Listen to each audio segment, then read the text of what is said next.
your forecast first. Sponsored by Matex Heating, Cooling, and Plumbing. Well, not a bad day across central Illinois. Temperatures comfortable. That is about the last day that we're going to see that because things are really going to start to warm up. That's the Roofing INET Bratcher weather camera. Some clouds out there tonight, but again, not too bad. 81 in Champaign, 82 Effingham, 82 in Springfield. And we've got calm conditions for now. Starting tomorrow, the heat begins to crank, and then we're talking about maybe some storms returning as well soon in the 7-day forecast. This evening, though, no issues. Neal Street, quiet. Mid-60s by early tomorrow morning. We'll talk about when that heat really cranks when we come back. WCIA3 News starts right now. Now from WCIA3 News. No one was attacked. I've seen the pictures from the police. A police officer shot and killed 3 of his dogs. He says there was no reason to. We have records that it was a, like I mentioned, an early pioneer cemetery. And they left something behind, what workers dug up. Memorial Stadium will be ready for football this fall. Why it will be a much different look next year come kickoff. You're watching your local news leader. This is WCIA3 News at 6. We have to be, one step ahead of the criminals. And they feel this is how you do it. The Decatur Police Department is encrypting the radios. What that means is you won't be able to listen to them on your scanner. Good evening, I'm Jennifer Roscoe. They say the decision was made for safety reasons, both for officers and crime victims. WCIA3's Courtney Bunting is live in our newsroom. So Courtney, why now? Well, Jennifer, it's something they've been wanting for a while, but money was holding the police department back. Now they say this change will help not just them, but everyone in the city. Today's day and age makes it even more important because people can basically download a scanner or an app on their phone and they can scan everything we were doing. And therein lies the problem. Too many people getting access to sensitive information. So Decatur Police Chief James Getz says he's happy they've put an end to it through encryption. Late last year, we started noticing that criminals were monitoring where we may have our officers tied up at. If we had a shooting on the east side of town, it became very apparent through radio traffic around the east side of town. So, of course, our criminals take advantage of that, and they would go to the west side of town. The folks who are doing criminal activity also have gotten fairly sophisticated and have added pieces of equipment that they didn't have before in their tool bags, and so they're monitoring this. In some places, they even have the ability to masquerade as an official on radio signals. And it's not just the criminals they're worried about. We speak to witnesses, we speak to victims. Their names come across there, their addresses come across there, their phone numbers come across there. So it's a privacy issue for many citizens as well. The change only cost the police department about $5,000 to $6,000.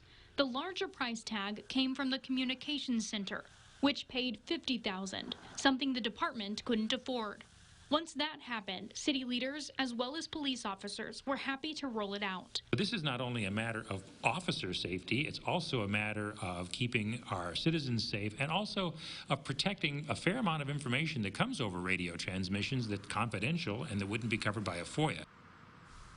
Chief Getz says the department still wants to be transparent. That's why they release regular crime reports. You also have the option of requesting scanner traffic through a FOIA, but as he mentioned, that information may be limited depending on what they're allowed to release. Live in the newsroom, Courtney Bunting, WCIA3, your local news leader. Courtney, thank you so much. Decatur police already had some of their radios encrypted, for example, their investigative and SWAT teams, but now all of them will be. That's about 180.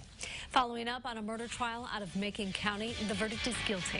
A jury convicted Anthony Myers of killing 2-year-old Tanaja Barnes. The toddler was found in February last year in their home, wrapped in a urine-soaked blanket with a body temperature so low it didn't register on a thermometer. Myers was the live-in boyfriend of Barnes' mother, Twanica Davis. Davis pleaded guilty to her murder last year. She's serving 20 years. A Mattoon man is behind bars for molesting a child.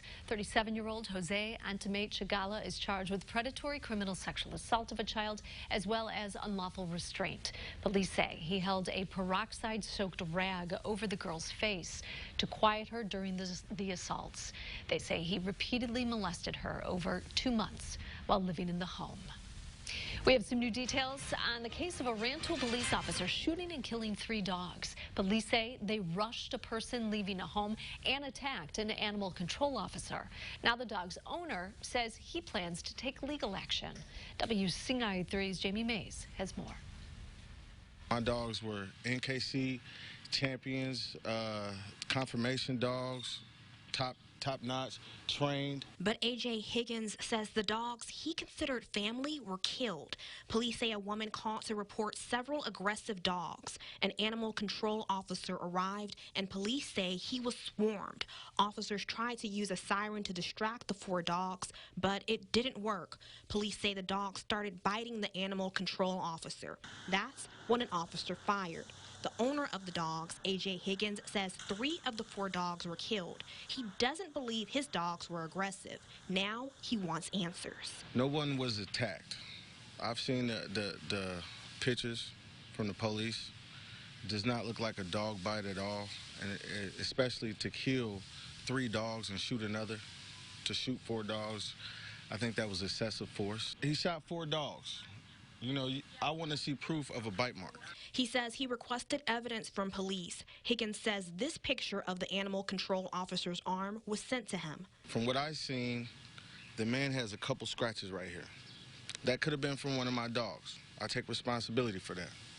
But it was not, it was excessive force. When I ask for body cams, they tell me that the police officer that shot the dogs didn't have a body cam on that day. Now he plans to file a lawsuit against the police department. Police brutality, use of excessive force, improper procedures. How can you kill an animal or anything for that matter and not have your body cam on? I don't understand that. Justice, that's all I want.